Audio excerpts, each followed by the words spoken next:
रखती हूँ यहाँ पे इजराइल पर कहीं ना कहीं दबाव बनाने के लिए, प्रेशर बनाने के लिए एक हमास की तरफ से एक ऑडियो रिलीज किया गया। उस ऑडियो में ये कहा गया कि आप याद रखिए कि आपके लोग हमारे कब्जे में हैं, यानी वो किसी भी हद तक जा सकते हैं। तो फिर इजराइल के पास ऑप्शन, विकल्प क्या बचता है वैसे लोगों को बचाने के लिए जो उसके नागरिक हैं?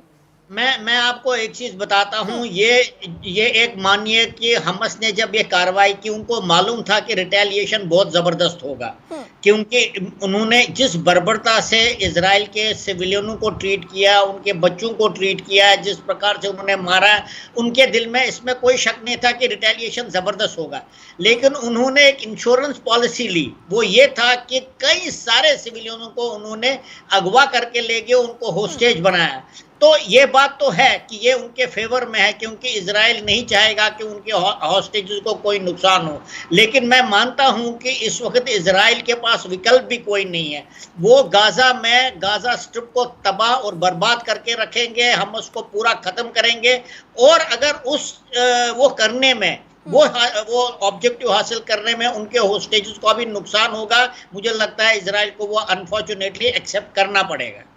ठीक है, यही विकल्प बचता है। तो इजराइल इसी और आगे बढ़ भी रहा है, रोज तबाही की तस्वीरें हम देख भी रहे हैं। मैं सीधे इजराइल का ही रुख करती हूँ। वहां से एक भारतीय छात्रा है जो कि इजराइल में रह के पीएचडी कर रही है, स्वाति शर्मा, वो इस वक्त मेरे साथ जुड़ी हुई हैं।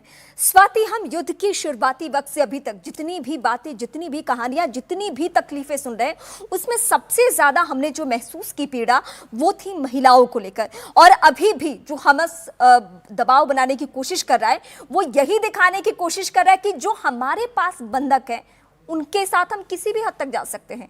क्या क्या जानकारी है इजराइल से आपके पास? हाय, मतलब I am still in Tel Aviv, like I am in Tel Aviv. तो वैसे तो हम बॉर्डर से बहुत दूर हैं, तो मैं आपको जस्ट टेल अवीव का बता सकती हूँ, like what I am going through, like हमारे में कैसा वो है। तो we are normal to the activities, even we are work, lab में काम कर रहे हैं, नॉर्मल यूनिवर्सिटी में आ रहे हैं, तो we are in like protective वो। बट हाँ, थोड़ा दहशत का माहौल तो सभी के अंदर है अभी। थोड़ा वी हैव टू बी, हर जगह हम अलर्ट रहते हैं, हर जगह देख के, एंड फोन्स, एप्लीकेशंस, इनको पूरा फॉलो अप करके, गाइडलाइंस करके वैसे।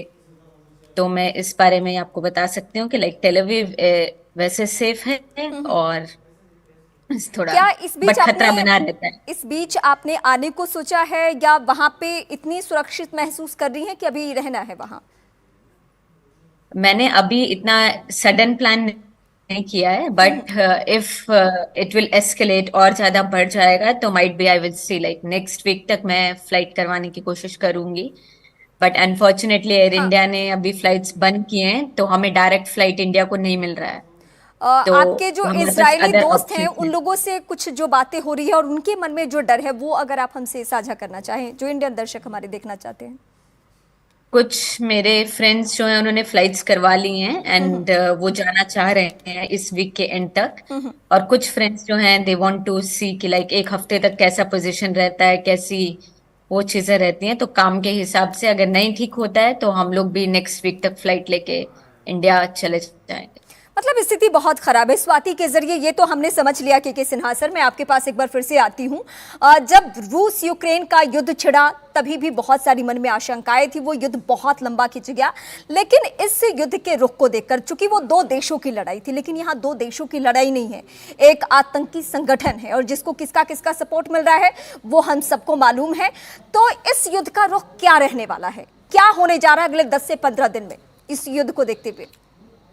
देखिए रीमा, यदि आप हिस्टोरिकली जाएं तो जो युद्ध चलती हैं, क्योंकि ये ऑपरेशंस नहीं है, इसके पहले ऑपरेशंस चले हैं। गाजा की जब हम बात करते हैं तो ये बहुत सीमित एरिया है, 41 किलोमीटर लंबा है, तकरीबन 7 से 8-10 किलोमीटर ये चौड़ा है, और टोटल 375 स्क्वायर किलोमीटर का एक ऑपरेशन चलना है, जहां पर आबादी 23 लाख की है और मिलिटेंट करीब 30,000 मिलिटेंट हैं, जो कि उन जगहों में छिपे हैं। इनके टनल सिस्टम है, टनल नॉर्थ वेस्ट में भी है, जहां पर आप अभी आपके रिपोर्टर कर रहे थे, जो एस्कलॉन को रास्ता जाता है नॉर्थ वेस्ट में, सेड्रॉट का जो इलाका है वहां टनल है।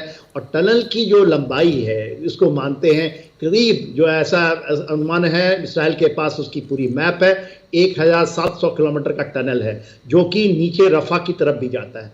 और आप देखिए इसकी जो मेन सिटीज़ हैं, चाहे आप उसको गाजा सिटी ले लें या जबलिया ले लें जो कैंप है, रिफ्यूजी कैंप, या खान यूसुफ ले लें और रफा ले लें, तो यदि आप इन जगहों को लेते हैं तो बहुत बड़ा कंसंट्रेशन है। 30,000 उनके लड़ाके हैं जो कि इसमें हैं और पूरा चोक किया हुआ है।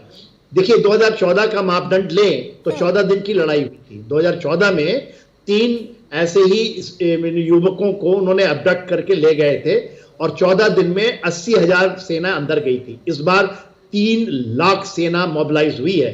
1 लाख ऑलरेडी आपके गाजा पट्टी के साथ लगे हुए हैं और ऐसा माना भी जा रहा है कि हिजबुल्ला खास करके वहां से इंटरफेयर करेगा, मगर उनको करना बड़ा क्योंकि ये गोलान हाइट का इलाका पड़ता है, उसके आगे यदि आप देखें सीरिया के साथ लगता हुआ, तो ऑल आउट क्योंकि अमेरिका भी अपने 2 युद्ध पोतों के साथ वो जो ईस्ट मेडिटेरियन में आ चुका है, तो मेरे ख्याल से उनका इंटर करना, डायरेक्ट फायरिंग कर सकते हैं क्योंकि उन्होंने 50,000 ऐसे रॉकेट वहां डिप्लॉय कर लिए हैं। यहां से 5,000 ही गए थे, 50,000 ऐसा माना जाता है हिजबुल्लाह ने डिप्लॉय किए हैं।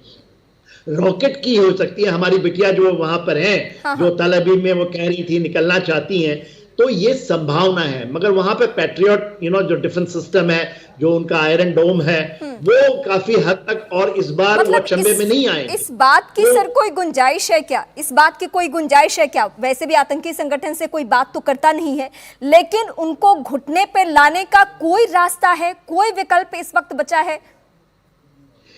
देखिए ये तो आप मान के चलिए कि ये गाजा स्ट्रिप जिसको इजराइल ने छोड़ा था, स्वेच्छा से छोड़ा था, इन्होंने इसकी ऑक्युपाई की थी। इसके पहले इजिप्ट ने इसको कैप्चर कर लिया था 1948 में, और उसके बाद इसको 1967 6 डेज वॉर हुआ था, वॉर था वो, जिसमें इसको कैप्चर कर लिया था इजराइल ने। स्वेच्छा से उन्होंने छोड़ दिया था 2005 में कि आप रहें, आप करें, मगर वहां पर उस समय पीएलओ का जो अराफात साहब की बात होती थी, जिसको पैलेस्टाइन कहते हैं।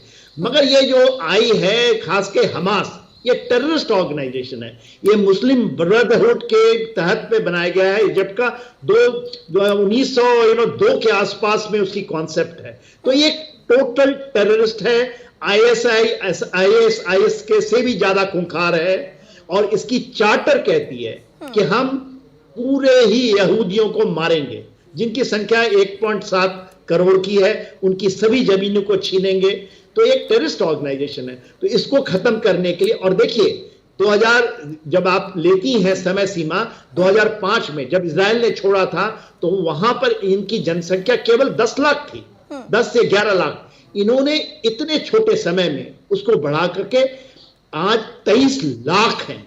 तो यहां पर तो बच्चे प्रोड्यूस करने की फैक्ट्री लगा रखी है, और जिसको मुजाहिद बनाना चाहते हैं, जिसको ये आतंकवादी बनाना चाहते हैं, उसकी संख्या बढ़ा करके 30,000 कर ली है। तो आज तो उनके पास कोई विकल्प नहीं है। इजराइल के अस्तित्व का सवाल है। यदि और देखिएगा इतनी बड़ी ऑपरेशंस, तो अब तो रीऑक्युपेशन मेरे अनुसार तो हो जाएगा, बर्बाद तो कर ही देंगे। उनको एक ऑप्शन मिलेगा कि जो भी वहां 23 लाख में है, उसमें से 2 लाख मेरे ख्याल से 60,000 निकल चुके हैं। उनको बोला गया है कि आप निकल जाइए वहां से, और उसका रास्ता भी है, रफा से इजिप्ट से जा सकते हैं, कुछ चेक पॉइंट्स में इजराइल भी उनको निकालेगा। उसके बाद जब ग्राउंड एक्शन होंगे। एक पॉइंट मैं मेंशन करना चाहती हूँ, इजराइल की तरफ से एक स्टेटमेंट भी आया था कि अभी भी हम कोशिश कर रहे हैं कि हम